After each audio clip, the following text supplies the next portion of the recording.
So as you guys know, I like to poke a little bit of fun at my buddy Max. Now, a lot of people who aren't really overly familiar with him and I's relationship, which is pretty tight, is that Max and I are actually what I consider to be good friends. Now, he might have a different opinion on that, but for me personally, I have always kind of given an extra little ribbing to those that I really like the best. And I always try to make sure to direct you to his channel. You'll find his channel linked in the description box a lot of times, especially when I mention him. But to be honest, a lot of the things that I do to make fun of him, I really only blame himself. Take, for example, these Ever Forward shirts he's doing.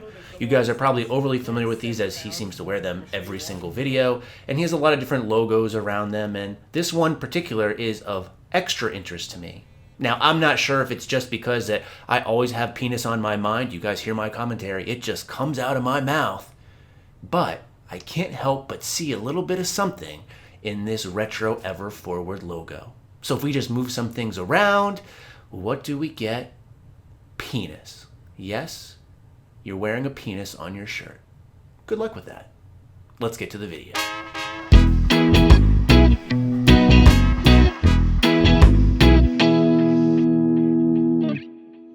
Right, so in my Monday video, I put that up a little bit prematurely, only because I said that we were supposed to be getting a big snowstorm here in the Northeast, and the gym would likely be closed, and in fact it was. So we ended up getting roughly around 20 inches or so. Nick Wright didn't get as many inches where he was, but Nick Wright is used to not having as many inches as we have over here on my channel. But that being the case, I ended up going into the gym on Wednesday instead to do my main bench work, and only my main bench work. And that was 5 sets of 4 with 285 pounds done with a pause. And the reason I only did my main work is because I still was planning to keep the rest of my normal schedule, which means I was going to bench again on Friday. So 2 bench sessions roughly within the span of, 48 to 72 hours. So I wanted to make sure that I didn't overdo it this first session. Now this went really well, and one of the things that I've really been enjoying about this program, how it's set up, is I typically will have my pause work done on a Tuesday, and then I have another bench session on Friday where I do just touch and go. And I think just the combination of the two, having the volume, the frequency, has really helped my bench. Another thing that's really helped is just the pause sets in general, because what I've been forced to do is bring my grip in a little bit more narrow than I was doing in the past, and as part of that, slightly tucking my elbows in so they're not flared out or in line with my shoulders anymore. And you can really see what I'm talking about here. They come in and then I push up and flare out at the top.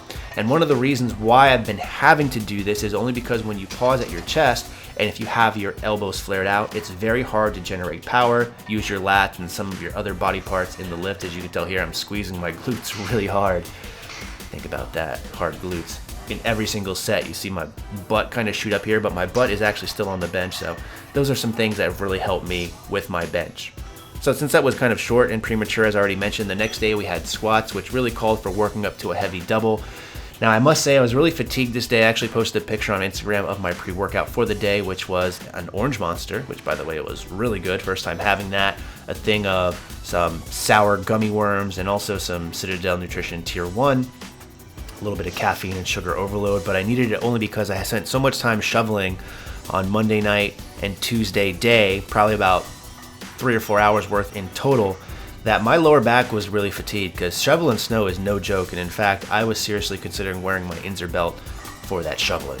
Now this particular day was actually one of my strength days, and if you've been paying attention to my strength days on this program, what I allow myself to do is go for potential PRs or heavier weights than what the program calls for if I feel up to it, because the way the program works is based off of a training max of around 95%. So some of these actual lifts are obviously less than would calculate out to your 1 rep max. Now for me, potentially for this day, it called for 3 working sets of 2 up to a heavy set of 495. But in my mind, I wanted to go much heavier than that. So the first set you saw was 455. I then jumped up to 500 for 2, which felt all right, but really, really heavy on the walkout. And decided my top set for this day would be 525. Now going into the day, I kind of dreamed 535 for 2 would happen, because that would put me at a 1 rep max of roughly around 550, which is where I want to be. You can also see I'm rocking those USA Highlight shorts. But this was just very heavy overall. I want to attribute it a little bit to fatigue. I think that's more of just an overall excuse. I'm kind of getting ahead of myself here in my progressions, but overall, because I got the lifts, I was happy with it in the end. Just really, really taxing. From there, we moved on to a 3x3 of high bar pause squats. I also did these beltless. I wanted to go do high bar a little bit just because for this particular day, really kind of ease off my lower back and give myself the opportunity to hit better depth, which you can obviously see is here. And that's kind of a common thing. If you go from high bar to low bar, you will notice that your depth gets cut shorter doing low bar. However, I just feel more comfortable, more stable, and I can move more weight doing low bar, so that's why I choose to use it as my predominant squat stance. From there, we moved on to 3 sets of 8, I believe, for stiff-legged deadlifts. Again, nothing really overly heavy on the weights, just 225 here, just really trying to get a good stretch and contraction in my hamstrings. Just really bring those little guys along here. And I was too lazy to take off my knee sleeves or change my shoes at this point. I think I had some Nike Frees in my bag, and I don't really like training in those for the most part. Actually, I do, so you can see them right there. They're way too squishy as far as the soles go. From there, we moved on to incline dumbbell rows, 4 sets of 10, 95 pounds each. I made sure to disinfect that pad because people that go to my gym have the tendency to sweat and not clean up after themselves. Now that brings on the 3rd training day of this particular video. And as I mentioned earlier, it is another bench day. Now for this day, because it's touch and go, I kind of just go in and literally YOLO it, meaning I just do what I feel like. In this case, I wanted to work on some heavy triples. So the first working set you're going to see here is 315. And overall, I felt like it was moving pretty well. For some reason on all these sets, I find the 3rd rep, no matter what the weight is always a lot tougher. So maybe I need to work on that stamina. Maybe what Mrs. Campbell Fitness has been telling me outside of the gym can really translate back to the gym. You need to work on that stamina. From there, just jumped up 5 pounds to 320. Again, moved fairly well. Jumping up again here to 325. Maybe it's because I'm rocking that O's hat. Maybe it's because I'm rocking that pant bulge. I don't know. I was very excited to bench this particular day.